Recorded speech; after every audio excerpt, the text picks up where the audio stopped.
We're bringing you boots on the ground insight from the ranchers, conservationists, and partners who are helping to preserve the best of the Golden State for generations to come. Join the California Rangeland Trust for inspiring stories of resilience, innovation, and hope as we get tuned into the land. Hello and welcome to another episode of Tune Into the Land. I am your host and CEO of the California Rangeland Trust, Michael Delbar. And for this month's episode, we're talking about a threat that's all too familiar across the West, wildfire. Year after year, wildfires grow more intense, more unpredictable, and more devastating.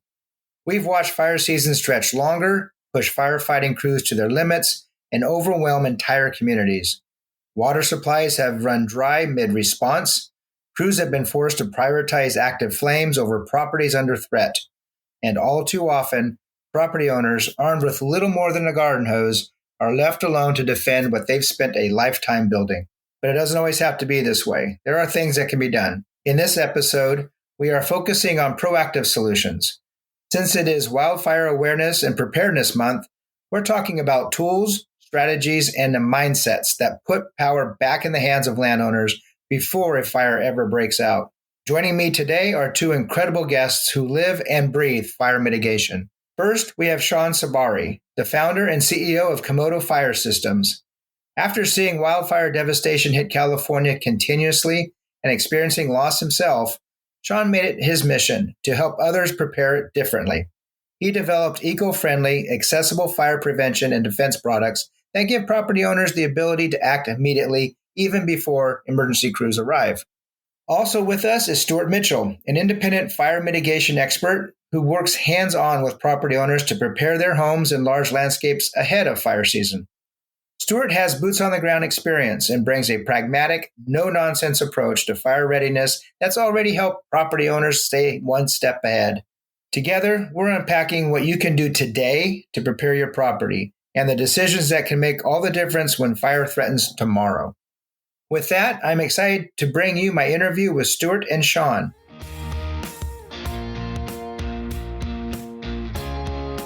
Gentlemen, welcome, and thank you for being part of the podcast today.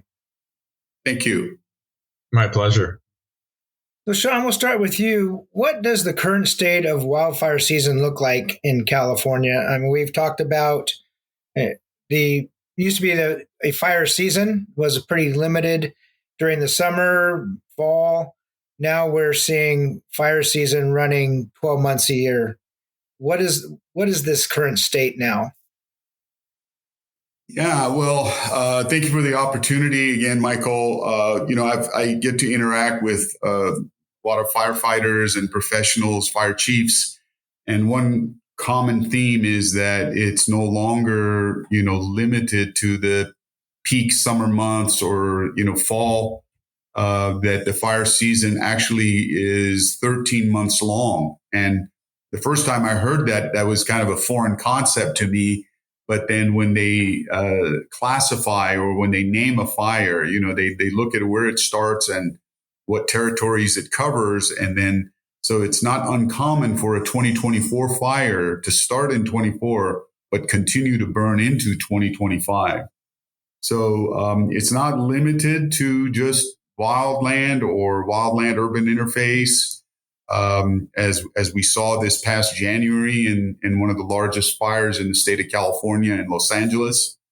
And so, and it's not limited to a certain kind of a sweet spot where relative humidity, temperatures, and the dryness of the vegetation are kind of coming together to create that trifecta of high wildfire danger. Stuart, what are you seeing as the cause of these fires? You're out there doing assessments, looking at these lands across the state. What are you seeing as our issues here? Mm-hmm. Yeah, well, thanks again for having me. I appreciate the opportunity to share some of my expertise with you all. I would say, there's contributing factors and then there's an ignition. So contributing factors can include drought, high winds, low fuel, moisture in the fuel, in the vegetation. But then you need an ignition, of course. So with the LA fires, what's interesting about that, many things are interesting about it. And it was a devastating event. Our hearts go out to all the survivors and everyone who's affected. But, CAL FIRE sent me an email 2 or 3 days in advance saying we're sending 50 engines and 7 hand crews. If you add all that up, it's approximately 350 staff. And that's 2 or 3 days before the fire. So that tells people these are predictable events based on weather conditions. So that kind of scenario is repeated throughout the years, and it's getting more and more common. And the things that contribute to it are, weather, but also how people are prepared, right? So the folks in LA, it was on the news to a certain extent. Absolutely. They were talking about fire weather, red flag alert. The question is, what do people do when they hear about fire weather? And what I'm advocating is for people to get into action and start preparing your property so that when you're evacuating, hopefully early, your home is going to survive and have a much better chance of survival. So, there are a lot of different factors. There's buildings that are out in remote areas. There's congestion with traffic. There's access. There's that inhibits response time. So there's a lot of different factors. Some of those are not in our control, but having an understanding of fire weather, signing up for local official alerts, signing up with watch duty, those are things that people can do, which will reduce harm. But even though these scenarios seem overwhelming, I really believe there's hope in how we can prepare and prevent damage to our properties and ourselves. In the fires in Southern California, we heard a lot about water or lack thereof. California has water issues. Most of those are lack thereof. What role does our water challenges play in fire suppression in California? Yeah, I can take that for a moment, and then Sean can add in. I would say there's many factors involved with accessing water. With the LA fires, that was in the news quite a bit, a lot of different factors. But one of the things that happens is those municipal systems are set up for structured fires. And when it becomes a massive event, there's tons of drawdown on multiple hydrants at the same time. Plus you have homes burning, and those burnt homes are starting to leak water from the home itself. So there's a drawdown on that pressure. And water can be extremely effective with the right duration and approach and the right timing, right? So if you're available and you're there and the weather is safe, you can put out a fire with a garden hose. However, you're not always able to do that for many different reasons. So water is an excellent tool, but it needs to be applied with the right timing, right? And so you have delays with the response time. And that's where having a home or a property or a ranch self-defended, meaning we can't over rely on the cavalry to come all the time, every time. It's going to survive on its own. And Komodo is one of those technologies that I encourage people to consider, because you could pre-treat the vegetation and even the structure, with time in advance, and give it some extra risk reduction. So water is an important tool, but we can't always rely on it for many different reasons. Yeah, I'll just echo what Stuart mentioned, that, a lot of times these large events, people get nervous. Everybody grabs their garden hose, or, the fire engines themselves are tapping into the hydrants. A lot of times because of high wind conditions, the utility shuts off power. So those pump stations may not even be operational. So the one recurring theme in Southern California, the Malibu fires, the Ventura fires, and then more recently this year, the January Los Angeles Altadena and Palisades fires, the recurring theme was that there is no water. And everybody was blaming the lack of ample supply in the local reservoirs, but the reality is, these are freak and tragic large-scale events that draw down significantly. And so how do we talk about beyond water. Water's got limitations. Water evaporates at 100 degrees. These wildfires are technically burning between 1,500, 1,800 degrees. And that wall is essentially like a convection oven coming at you. And it's basically drying everything in its path. So if you're trying to wet down the vegetation or wet your structures to have some moisture to fight against embers, well, that's good. That's a good goal, and it is effective, but it is only partially effective. And in wild conditions, in these kind of large scale events, we have to be realistic as to exactly how far can water help us. We developed Komodo. It's water-based. We use water as a carrier. We don't really use it as a solvent or actually the functional fluid. But the product leaves behind a film and can fight against embers. And even if the fires show up a day, 2 days, a week after the application, you still have some protection. So there are other tools as far as, tidying up the property, cleaning up, removing combustible materials, that defensible space that Stuart has to constantly teach and preach to, consumers and clients. And then obviously what we do with Komodo as far as getting out and putting down a prophylactic coating to help in that fight. Real quick, Michael, Sean alluded to water, being used, and we had a big fire in 2019 in Sonoma County, and 200,000 people were evacuated due to weather modeling because we didn't want the roads to be clogged and multiple people dying. But what happened in Windsor was that a lot of people turned on their sprinklers and left. Well, when the firefighters came, they weren't so happy because that was a municipal system, grid system, and all the pressure went down. So the issue is that plants cannot absorb moisture into their tissues for many, many hours and days. So you got 10% humidity, you got high winds, the water is really evaporating. So that's where potentially, Komodo is a great asset because you're not relying on weather. It's coating the vegetation and other elements, and humidity is really not a factor. It's just there.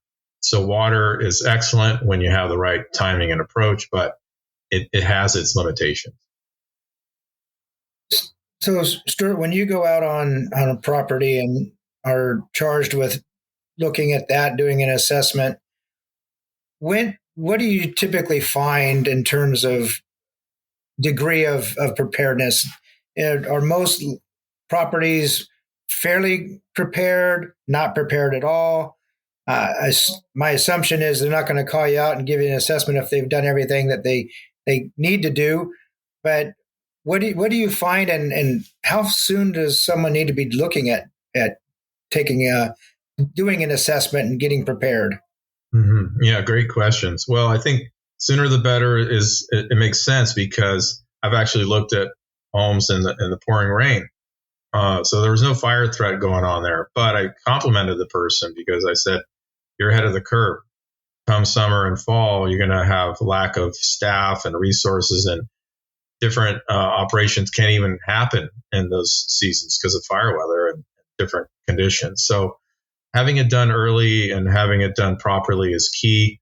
My approach is very educational. It's very hands-on, explaining all the different elements of, how not to get hurt yourself, how to prepare early, how to structure harden, how to, do fire-wise landscaping, defensible space. And so, with that, it gives the homeowner or the ranch owner an understanding of what the priorities are. So doing it early is really key. You're also looking at your insurance coverages. 70 to 90% of homeowners, they're estimating, are underinsured when it comes to rebuild costs. So you're doing all that pre-planning stuff And then you're also evacuating early, but before you're evacuating, you're prepping your property so that the fire is going to have less potential to damage, what you have and what you treasure most.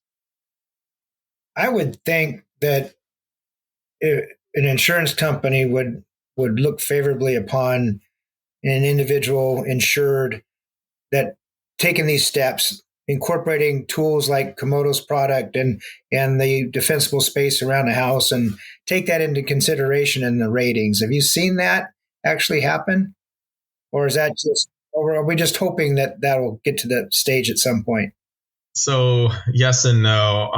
I would say it's definitely a whole topic for another podcast, the insurance quagmire. I would say that some are giving credit for those efforts. Many are not. I would say most insurance companies think they understand these things, but actually on the ground, it doesn't look like it, because I'm on the ground and they're looking from outer space or from their desk. So there is some progress being made around, discounts and better coverage. That's a slow rolling process, but I always go to don't get hurt, don't lose your home. The insurance is super important, but that comes in third place.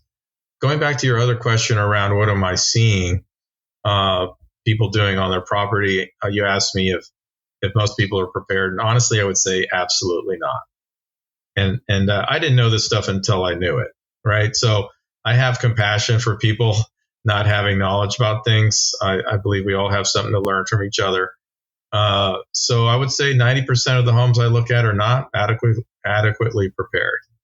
And the things that I typically see are a focus on looking outward, looking out at the forest, looking at the neighbor, looking at the big tree, blaming the insurance company. Those are all relevant parts of the issue, but people really have to focus top down, structure out. That means roof down, structure out.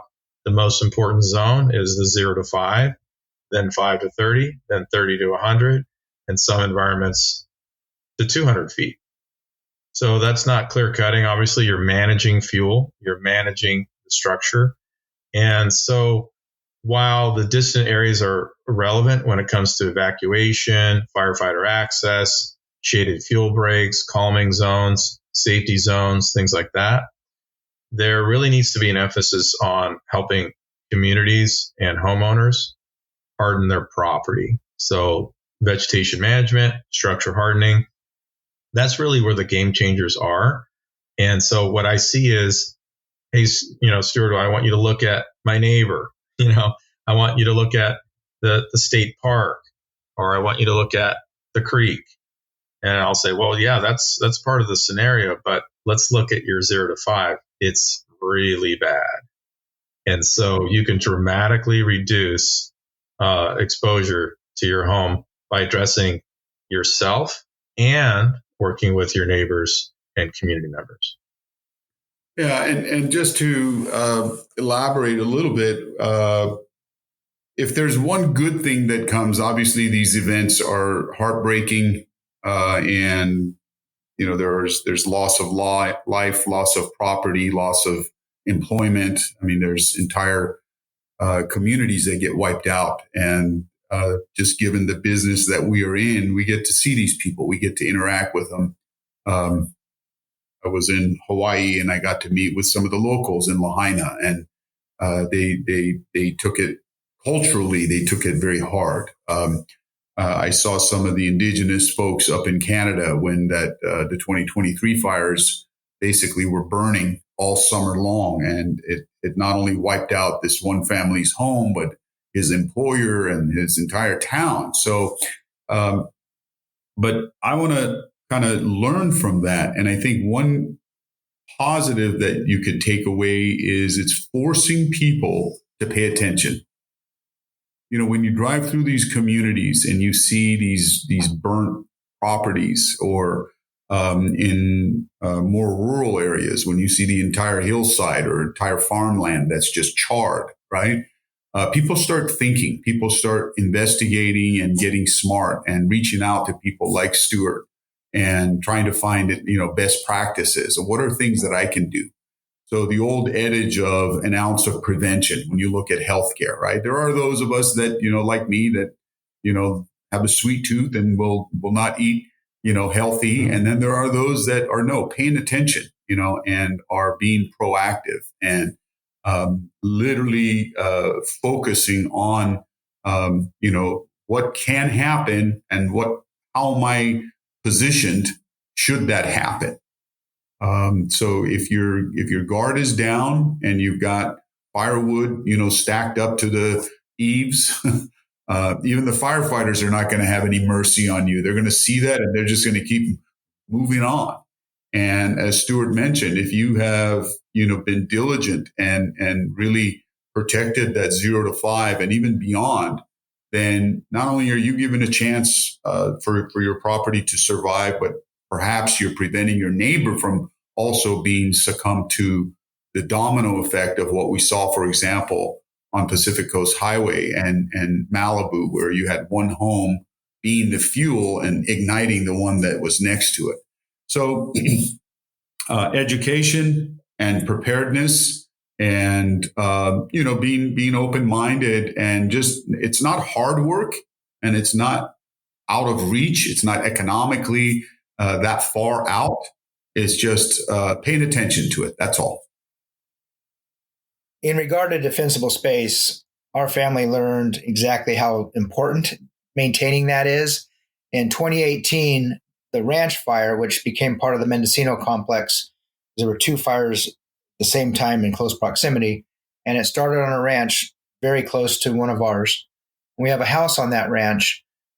We were not really good at creating defensible space around that, to be honest, and we had 24 hours to rectify that. So we had a family cleanup day and got everybody up there and created a defensible space around the house. That fire hit us the following day, and it came through very quickly and very hot.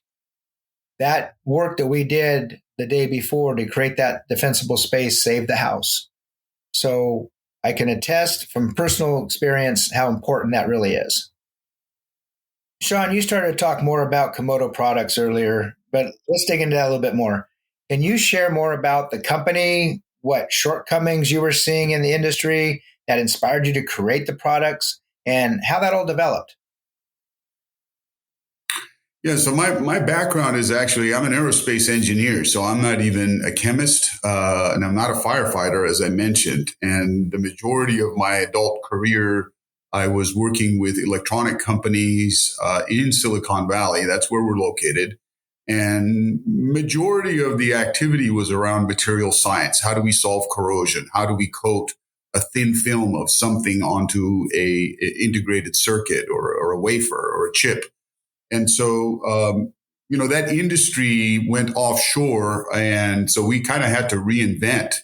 And I started doing some environmental work. And Komodo was actually born not because we were having fires and we thought that this was a good business or a good industry to be in our backyard.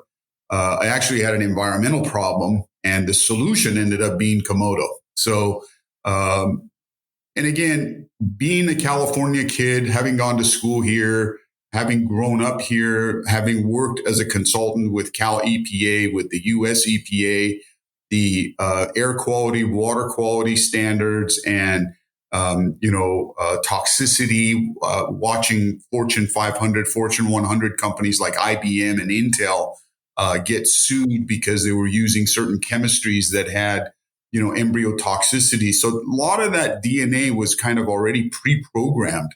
So when we looked at fire and we looked at the environmental problem and we saw, these bombers that were dropping the fire retardant on, large areas, I said, there's got to be a better way because we use more and more and more, and yet the fires continue to show up year after year and they're growing in size. So what we're doing isn't working.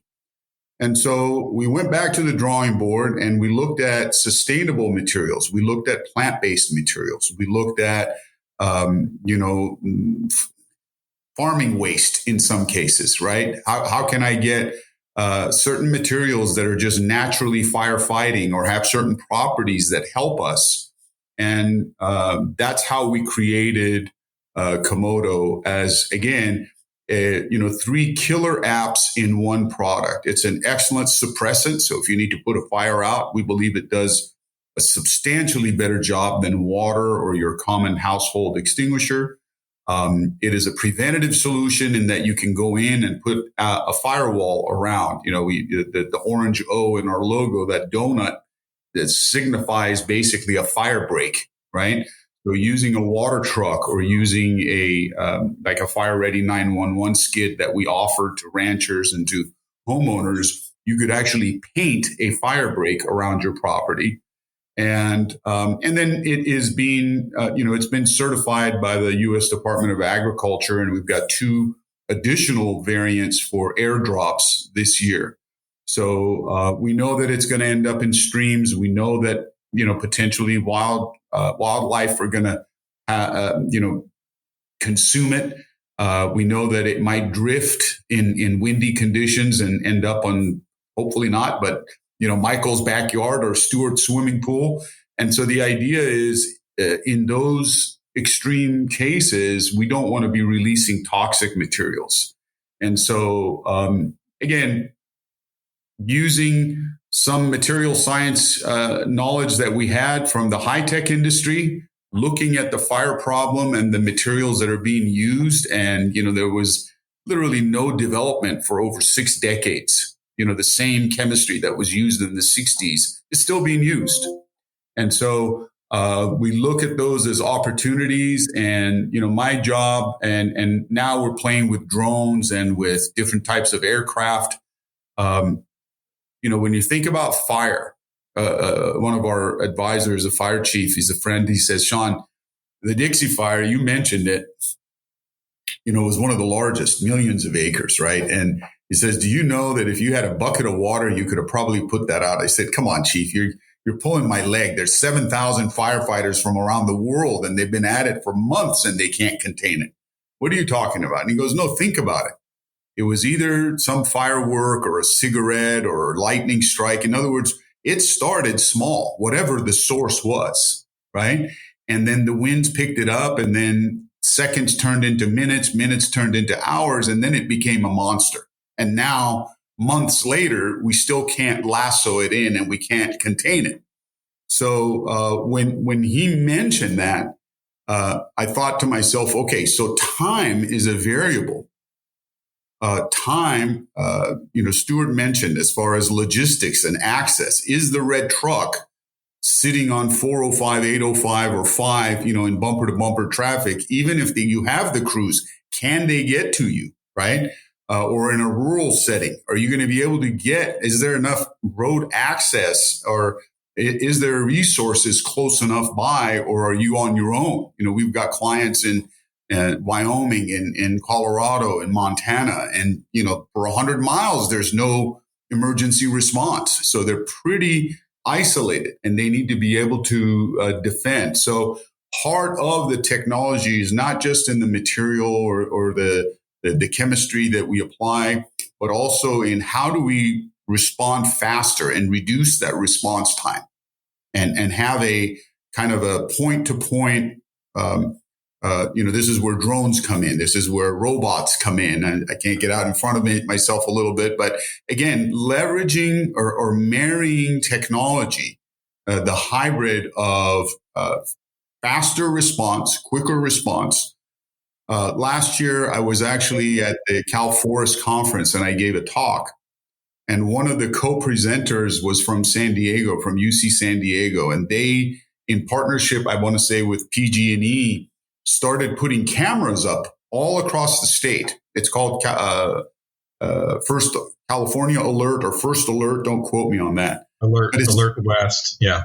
Yeah, you know what it is, right, Stuart? So they've got a very interesting website. You can actually go and look the entire state, and California is a big state, is covered with digital cameras, high resolution, and they're able to pick up smoke. And with satellite and with Google imaging and other things, they're able to decipher fires almost real time as they happen, right? So, however, and that was interesting because that didn't exist 5 years ago. And it's getting better. They're increasing the number of cameras, the mesh and the coverage, the area that they cover is increasing. However, they're still reliant on calling 911. In other words, it's just a faster way to call the fire department. There's no response component. And so one of the things that we want to be able to leverage, again, this is Silicon Valley. This is where companies like Intel, companies like Google, we've like Hewlett Packard, we've invented a lot of useful tools that the world can use. So if we can't solve this fire problem, or at least minimize it, it's never going to go away completely, but at least have a better response than what we've done, then we're not paying attention and we're not being good stewards. Mm-hmm. Those are great points, Sean and Michael. I'd like to just underscore that by saying, there's a lot of people, homeowners in suburbia or ranch owners or whatnot, right, who may have intentions on staying behind. So on the face of it, I don't recommend people stay behind. However, some people are going to do that. And if you have a ranch or you have a big piece of land and you're used to working on the land and you're handy, right, you may be more inclined to do that. And so without getting into a lot of specific details, I can, give some cautionary guidance when I'm on site. But the truth is there are times when it's safer and less safe to do something like that.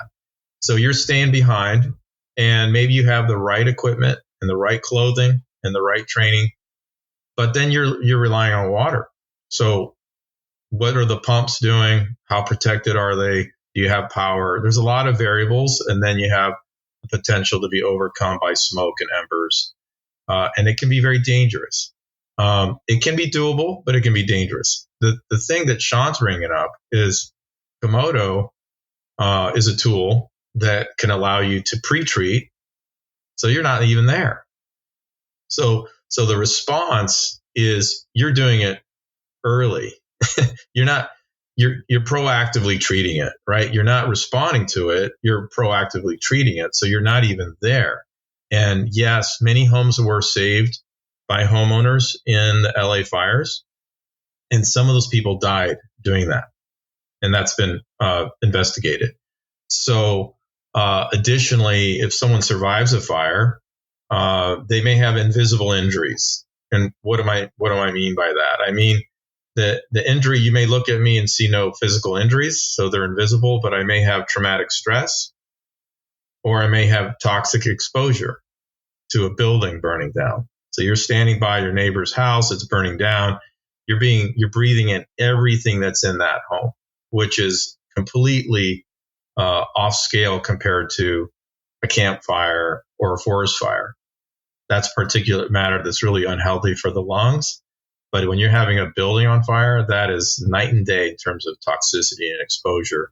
You're ingesting it, you're getting it transdermally, and you're getting it into your pulmonary system. So staying behind and doing that has a lot of risks. And pre-treating it allows you to dramatically reduce risk without you being there.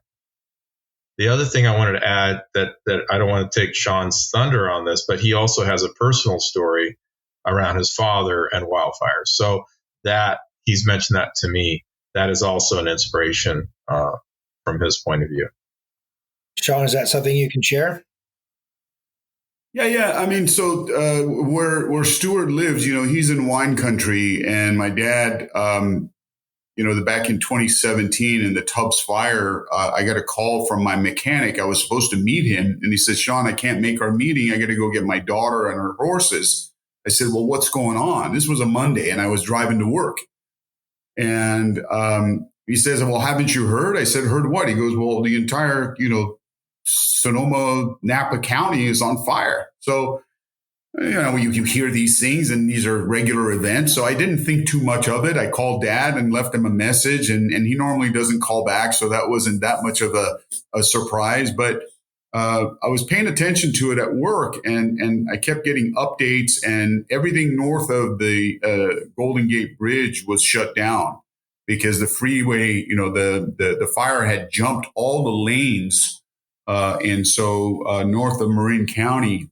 And so by that night, I couldn't eat because I had this feeling. It's like, okay, something's going on. All the neighborhoods that have been impacted sound very familiar. That's, So I told my wife, I said, maybe they don't have phone. Maybe they've lost the antennas, the cell reception, or he just doesn't even have his phone.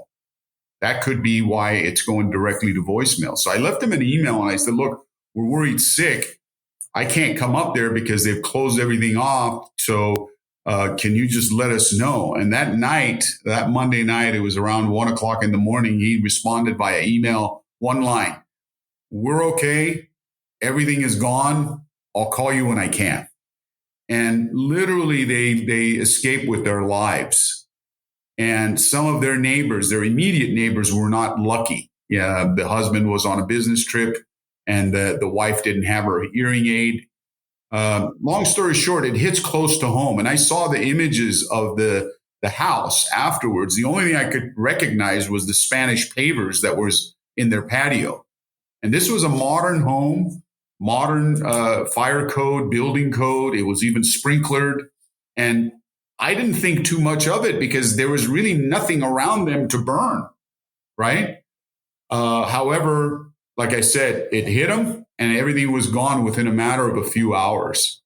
So it was the early days of Komodo. We actually had the first generation that we were playing with. Dad actually had a little bit in the garage, but about a cupful, a beaker full, so not enough to be able to do any damage.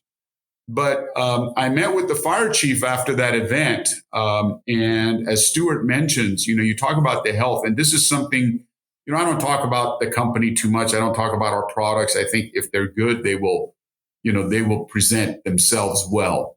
And so I get yelled at by my marketing crew and the business side is like, "Hey, Sean, why aren't you talking about Komodo?" And one of the guys says, you always go back to the environmental aspect. So I met with the fire chief, and the US EPA Region 9 had come in after that event, and they had leased several large parcels of land where they were collecting the propane tanks and all the burnt vehicles.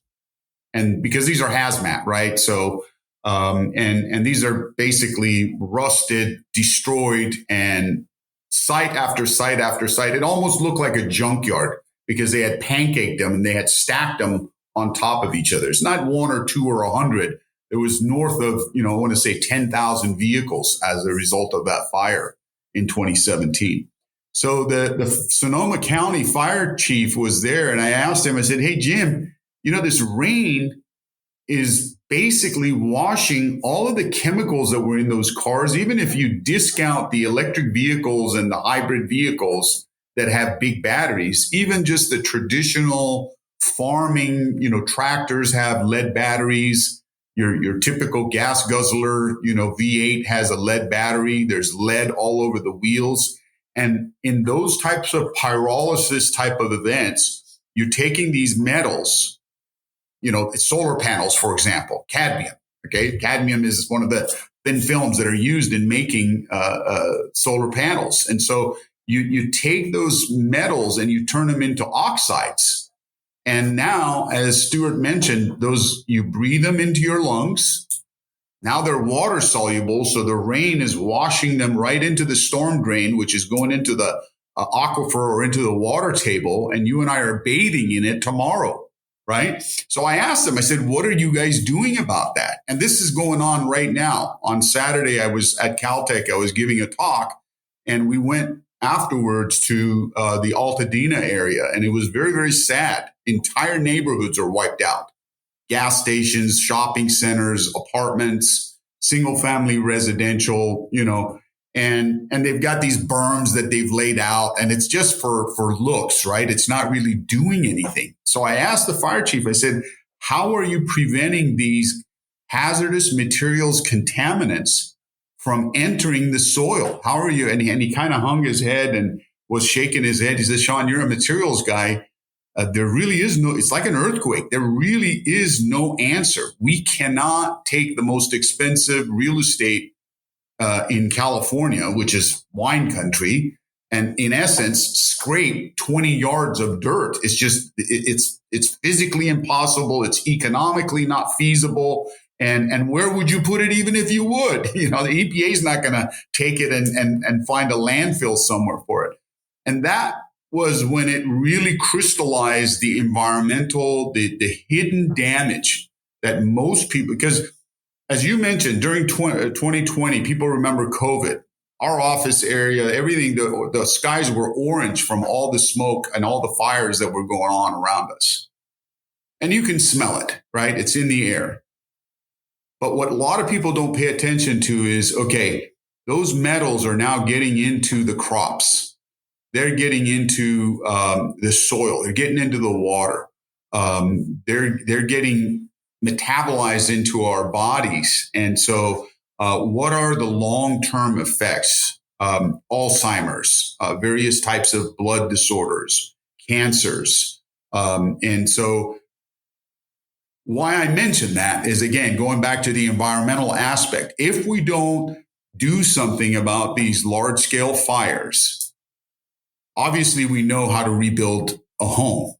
Obviously, we know there's an insurance component and there's a cost and there's a certain time.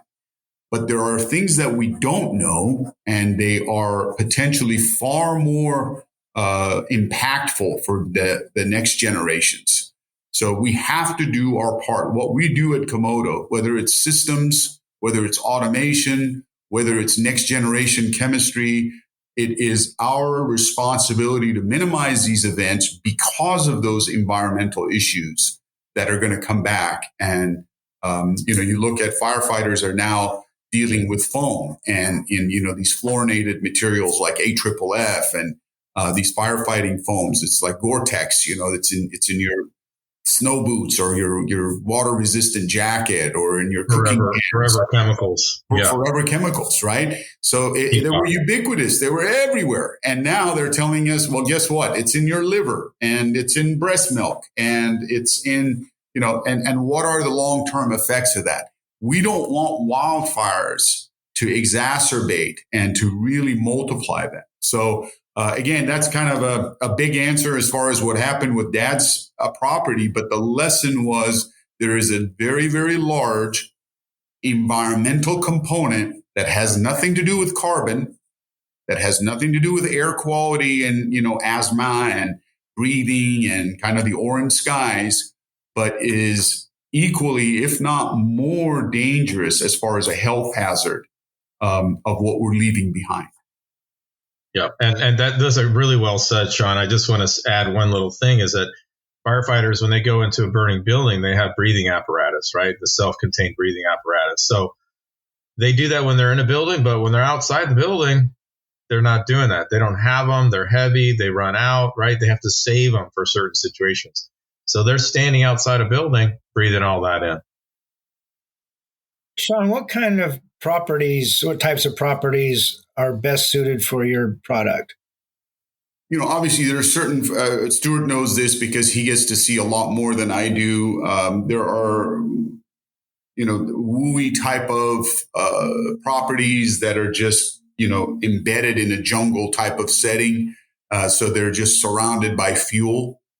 There are LA type of properties where you're living in a canyon and maybe your backyard backs to acres and acres of manzanita and other types of vegetation that are going to burn and potentially cause harm. So, we've developed products and systems for ranchers, for landowners, even for firefighters that are doing prescribed burns, large area burns, because as Stuart mentioned, we can go in a week before or 2 or 3 days before the actual fire and put a border, put a perimeter on, where we want to contain the fire. And that can be for, let's say, protecting a shed. That could be for protecting a storage area. We did a project in Illinois where the actual park folks, they had propane tanks and diesel storage tanks and all their off-road vehicles they were storing, and they were doing a very large, several 100-acre prescribed burn. And they're like, well, we don't want to burn this stuff because we don't have a budget to go buy it again.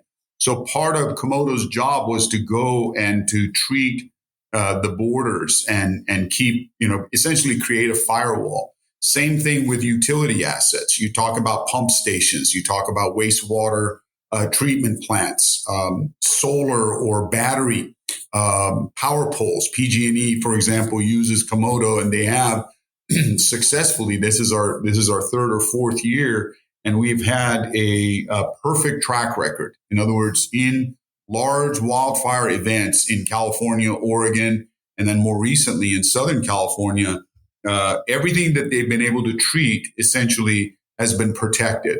So I would like to say, think in terms of small, medium, and large. We address all of them, and we have multiple solutions that can be applied either just in time, as far as you're being evacuated, and this is something that you do right before you leave, or it's something that you do as a preventative and kind of a maintenance annually by, we've got vineyards, for example, here in the Pleasanton, Sonoma area, where they're every summer, like clockwork, they just have, one of our guys, Jack, goes out there with his fire truck and he basically treats the entire surrounding, because there's high winds there. There's an abundance of dried fuel. And if a fire breaks out, and they do every year, they have fires, at least he's got some safety. So there's not a particular type of perfect client, but we if there's a chance of fire, odds are we're involved some way. Yeah, I want to add to that, Sean, that he mentioned just in time, right? So that's one of the things that people can do if they haven't handled their defensible space properly, if they have an evacuation warning, right? So CAL FIRE has this framework called Ready, Set, Go. Ready is the phase, months and years in advance, getting your property ready. The set is the warning, and the go is the order to go. So a lot of times you have many hours of a warning status, sometimes a couple of days, and that's when it's safe potentially to go around and pre-treat your property. So Komodo can be used as a game changer in that sense. Again, it's better to physically modify the fuel and structurally harden the home, but Komodo is great in that sense. And also, Sean said that they're pre-treating around prescribed burns and such a week or two in advance, but Komodo will last many months. They can tolerate 3 to 4 inches of rain. So in California, let's say you spray it in May, it'll last until November until you get some heavy rain. So that's one of the reasons I really like it. But the notion around pre-treatment is really very effective. And the other thing I wanted to add is that Sean's talking about the perimeter, right? So again, perimeter is important. However, for example, there's an HOA in Bel Air down in SoCal, very wealthy HOA, and the homes are between $5 and $20 million a piece. So they said that we want you to check out our perimeter. We want you to do an assessment of our perimeter. And I said, perimeter is important, especially when it comes to evacuation, firefighting assets, things like that, calming the fire behavior. However, I was able to see your homes, and your homes are needing a lot of attention. Even though they're beautiful and they're expensive, I didn't say it this way, but they're ready to burn down. Why is that? Because the perimeter is secondary to structure out. And every one of those big fancy homes had a lot of fuel up against them, and they needed to be hardened structurally. So it's yes and, but Komodo and other treatments, fuel modification can be really essential when it comes to driveways and evacuation and protecting vineyards and things like that. But as we know, embers fly over defensible space and treated areas. Now, the Rangeland Trust mission is to protect these working lands, keep ranchers ranching, protect the wildlife habitat, that open space, all that clean air, that clean water. Sean, some of the issues, the environmental issues that you talked about. land legacy and livelihoods and lives. And the importance of partnerships in doing so. I mean, cows are great for wildfire fuel mitigation, but the cows can't do it all. We need other tools. So both of you, to either one of you, why are partnerships so important in wildfire prevention? Well, partnerships are just an essential part of getting along in the world and being productive and being healthy as humans. So what I would say briefly is, it's really important for people to learn, prepare their own property, work structure out, and work with their neighbors and work with their communities. And there's a lot of great community organizations out there, many, many types. There's ranching community organizations. There's fire safe councils. There's, map your neighborhood groups. There's community emergency response team groups, CERT. So there's a lot of community organizations, and those partnerships with, nonprofits, fire agencies, governmental agencies, just neighborhood groups. Those are game changers when it comes to learning what vulnerabilities they have and also what assets they have. So if the three of us are in a neighborhood and one of us has an extension ladder and a chainsaw, that's an asset.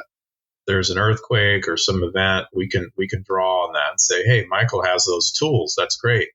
But then Stuart has a hearing problem and he needs to be woken up in the middle of the night because he doesn't sleep with his hearing aid on. So that's a vulnerability. So as we get to know each other, that's one of the good things that's come from these bad events, is that neighbors have gotten to know each other.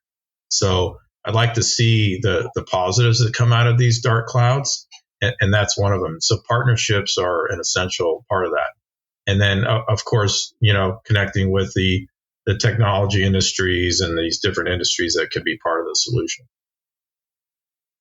Yeah, and there are, everybody has a different skill set. They look at the problem from different angles. Obviously, we're focused on R&D. We're looking at what the government, and the regulatory forces us to comply with as far as the products. I mentioned some of the environmental and some of the health and safety issues that we're focused on. But truly, the value of 1 + 1 is, somebody said the other day, is 11. It's not 2, right? So those partnerships give us orders of magnitude, both in terms of knowledge, both in terms of assisting solving the problem. And, there's only so many hours in a day, and, there's limitations as far as resources. So when we bring in, for example, we're dealing with automation.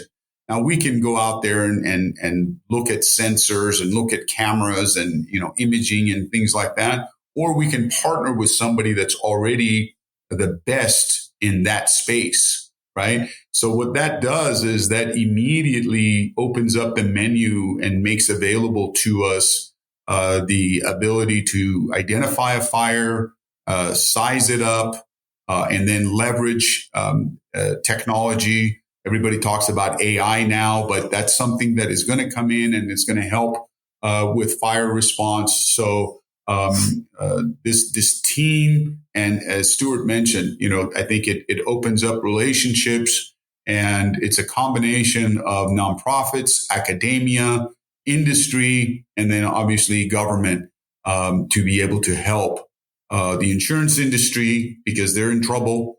They don't want to leave the state of California. Everybody talks about them leaving. It's like, no. This is an affluent state, and it's a big state. So it's a big chunk of their market. They don't want to leave. They're just, they can't survive with the current model. And so if we can team up and bring these resources together to have a faster and a quicker path to a solution, I think it's a win-win-win where everybody benefits. Sean, where can folks find out more about Komodo and their products? Our website is komodo-fire.com. I don't go there. That's our website, but I have teams that work on that. Certainly, we're launching like I said, this Fire Ready 911. This is a combination of the chemistry that is approved by the Forest Service, by the U.S. Department of Agriculture. We believe it to be safe.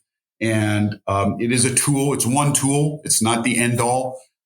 So that's a electronic brochure that we send out to folks like yourself, Michael, that are looking for solutions. We can offer it in a mobile or a stationary unit for a home or somebody that's in the mountains or maybe in more of a rural setting. But yeah, I think Komodo-fire.com. And then obviously from there, we are, available via phone. And we work with Stuart. We work with other professionals that come from the fire angle, that come from the insurance or the real estate. And we again, teaming up to find real world solutions for clients. Stuart, where can folks find out more about you and what you do? Yeah, I'd be happy to answer that. I did want to mention one thing before I run out of time, is that people really should sign up for their local official alerts and sign up with Watch Duty. So Watch Duty is a free app that has developed a few years ago by some colleagues of mine in Sonoma County. What it does is it geolocates where the wildfires are, and it gives curated information as reporters are listening to official communication. So they're listening to the fire department, fire agencies, and they're curating that information on the free app. And it'll give you status updates. The fire is out. They're sending in air assets. They're talking about evacuation. So watchduty.org, I encourage people to sign up for that free app and have it on your mobile phone. Absolutely a big game changer. In terms of getting a hold of me, I'm in Sonoma County, but I also, work more distant areas as well. And I can be found at Wildfire Mitigation Advisors. And again, I'm an objective advisor, helping people prepare their properties for wildfire, and working with fire safe councils and other entities and organizations like Komodo that are trying to help reduce, the impacts of wildfire. So I'm pleased to help people out. It's a vocation for me. It's a passion of mine. I really enjoy helping people and supporting them and providing them with hope and resources on how to navigate these challenging times. As a user of Watch Duty, it is definitely it's a wonderful app. It's on all of my family members' phones. We've relied on that more times than I'd like to admit, but I didn't realize it was produced locally, and it's quite the tool. Yeah, it's a great story. Real quick, the tech guys from San Francisco retired early, right? You read about this stuff. Well, they moved out into the Wooey outside of Healdsburg, one guy, and he said, I got to be evacuated. The fire's encroaching on my property. It's 2020 and the Walbridge fire. And he said, this is crazy. I can't find out what's going on. So he and his team put together Watch Duty. And initially they got a lot of pushback by the fire agencies, but then they proved themselves. We're serious. We're committed. We're learning. And now it's in 20 states, including Hawaii. By the way, Hawaii, Lahaina, it's important to mention that was a tragic event. The National Weather Service, we really need them. We really appreciate what they do. The National Weather Service predicted fire weather for Lahaina, not 1 hour, not 1 day, but 4 days in advance. So hypothetically, if they had evacuated, they would have saved 100 lives. So Watch Duty is now in Hawaii as well. And it's a game changer. You can zoom out and check out other parts of the state and tell your cousin or your friend, hey, you have a wildfire in your area? And they might say, no, how did you know that? Well, I found out through Watch Duty. Gentlemen, thank you. And it's, as you've both have reiterated many, many times over this conversation, it is so important to prepare, and we can't rely on the brave men and women that are our first responders that do a hell of a job, but there aren't enough of them, and it's tough for them to get out there. So the responsibility is on us as landowners to do what we can to prepare, and the tools that Stuart, you have through your reviews and advice, and Sean through Komodo are valuable tools. And I mentioned earlier in the conversation that the time to get this going was yesterday, and that can't be emphasized enough. But I appreciate you both taking time to share your information with our listeners, and hope that this season is an uneventful one in terms of fire. Thank you for the opportunity, Michael. Thank you so much. It's been a pleasure to be here with you both. If you found today's conversation helpful and want to dive deeper into wildfire preparedness, join the California Rangeland Trust and Komodo Fire Systems for an upcoming webinar titled Mitigating Fire Risks on Your Ranch. You'll hear more from Stuart Mitchell on smart, real-world mitigation strategies, gain insurance insights from a local agent, and explore the range of products Komodo offers to help you protect and prepare your property. To learn more and reserve your spot, visit rangelandtrust.org/events. And if you're interested in having Stuart visit your property to assess and help reduce wildfire risk, head to wildfiremitigationadvisors.com to learn more and get in touch. That closes the gate on another episode of Tune Into the Land. We want to remind you your feedback matters. So please share your thoughts by leaving us a comment or a review. Let us know what you enjoyed, what topics you'd like us to dig into, and your suggestions for future guests. Don't forget to hit that follow button to ensure you're notified when new episodes drop. And if you'd like to support our mission, visit our website at rangelandtrust.org. There you can make a donation or check out the Get Involved tab to learn more about upcoming events and conservation projects. Thanks for listening, and until next time.